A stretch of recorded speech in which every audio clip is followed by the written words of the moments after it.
What's going on, people? I hope everyone's good. I'm back with episode 2 of Dear Diary. If you haven't caught the first one already, then make sure you go back and check that. I'll leave a link down in the description. Before we begin this episode, I want to start by checking out a few of the responses that I had to last week's episode. The question that I was asking was, how do you manage your time?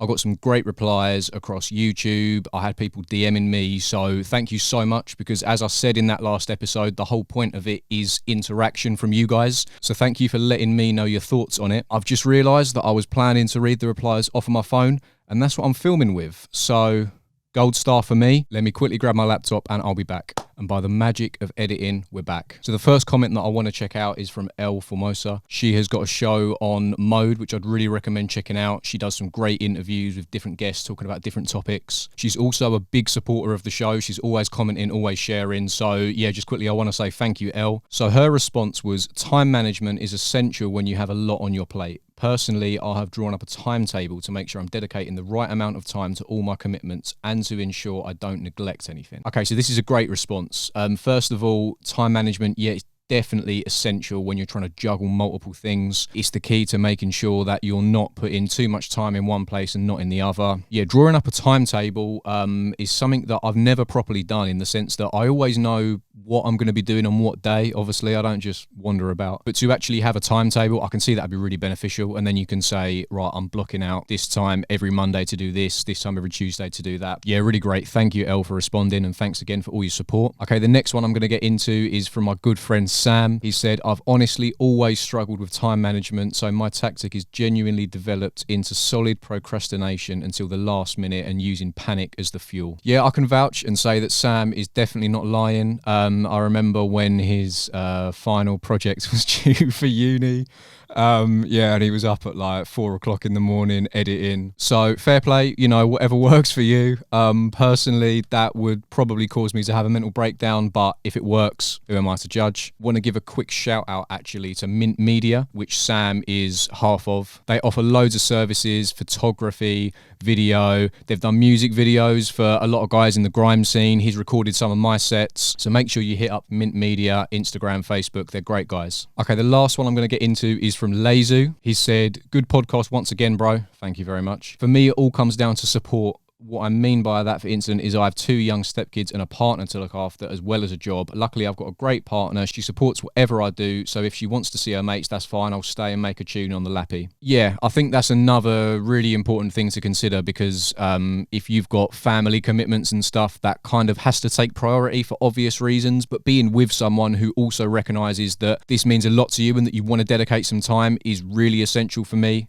I know that it probably drives my missus crazy a lot of the time when I say, oh yeah, once again, I'm spending another Saturday at the studio doing stuff like this, but she sticks by me, so big shout out. Okay, so I'm going to wrap up the replies there and get into this week's topic, which is going to be, how far is too far? Now, I started thinking about this after my podcast with Ten Dixon. If you haven't seen that, by the way, check it out now. Very, very sick podcast. I got a lot of good feedback on that one. We spoke about some really good stuff. I won't go into too much detail as to the context and the backstory, but as I'm sure a lot of you know, there was a bit of a controversial moment in which Ten Dixon was in a clash on Lord of the Mics, and his opponent, in a lot of people's opinion, took it too far. Now, I must admit, for a lot of years, probably up until it actually happened, I was always in the mindset of, look, if you're going into a clash, you've got to be prepared that the other person could say anything. And over the years, in clashes like Lord of the Mics, Hell in a Cell, even Don't Flop, there's been a lot of moments where one MC will say something to the other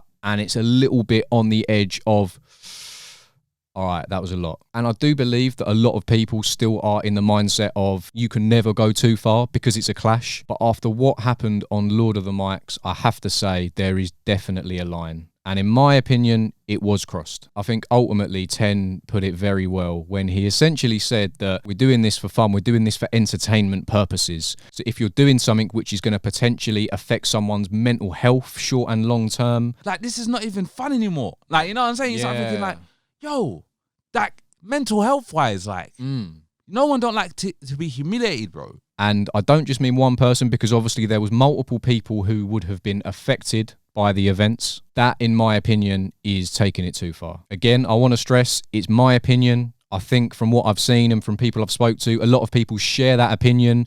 But if you don't, drop a comment and let me know why, because I would be really keen to talk to some people who are on the other side of the fence. I must admit, I haven't spoke to anyone on the other side of the fence yet who disagrees with my point of view, but I'm always open to discussion. I think what really got me thinking about this topic is that there's never really been anything like that. I mean, we've all seen clips of fights breaking out during rap battles and that kind of thing. In my opinion, there's never really been anything when I've thought, wow, that was sort of like to the point where it's like shocking almost. And for me, clashing, battling, it's all about being the best MC ultimately.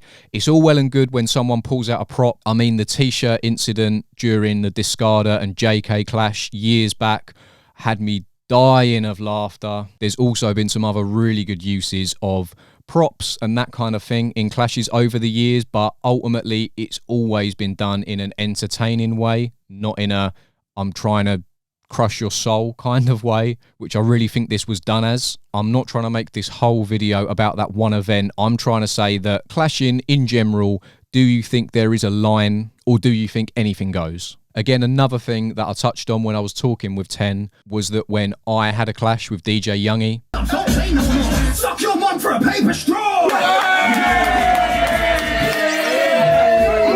Now, obviously, where I'm not an MC, it wasn't that we was spitting bars at each other, is that we was playing dubs that had been pre-recorded by other MCs. But obviously, you've still got the same element of someone is going to be saying some stuff about me, and I don't know what they're going to say, and there's a lot of people watching it. It's going to be on YouTube. Everything on the internet lasts forever. And I must admit, it was a long drive down to Nottingham when I clashed the first time round. As I started getting closer, I did start thinking, hang on a minute, like, what have I got myself into? I mean, people can be ruthless, and something that someone might consider a light-hearted joke, another person can take very differently. I think especially within the grime scene, there is a bit of a stigma around everyone is trying to prove they're the hardest in the room. Now, I'm not trying to say that I was, but at the same time, I was very conscious that potentially someone could say something that would make me look like a massive dickhead in front of a crowd full of people. And that's a bit of a scary thought. I think I did a pretty good job at holding it down, and I must admit, all of the dubs that Youngie had, I'd say were on a similar level to mine in the sense that I don't think either of us pushed it too far. It was still done on an entertaining level. I didn't have any kind of beef with Youngie, so it wasn't like when I was asking MCs to record dubs for me, I was saying, oh yeah, like, go for his heart. Me and Youngie are still cool. It was a very entertaining clash. We did it a second time at the Igloo because we had a couple of dubs that we didn't get to play. If you haven't seen either of those clashes yet,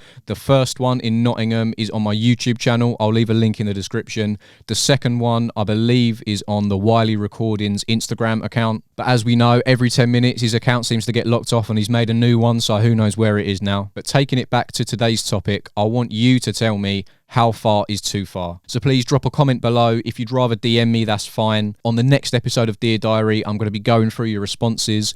I'd really like to get some opinions on both sides of the fence, so don't be shy to speak up about how you feel. I don't particularly think there's a wrong answer to this because it is just a personal opinion. So let me know your thoughts on this topic, and as always, let me know what you're thinking of my content on the whole. For those of you that might be new, every Saturday I upload a new video, whether it's a grime set, a podcast, a Dear Diary episode like this one now. I even do live streams from my home setup. So thank you all for watching. If you're enjoying the content, then subscribe, leave a like, leave a comment, and I'll catch you next time.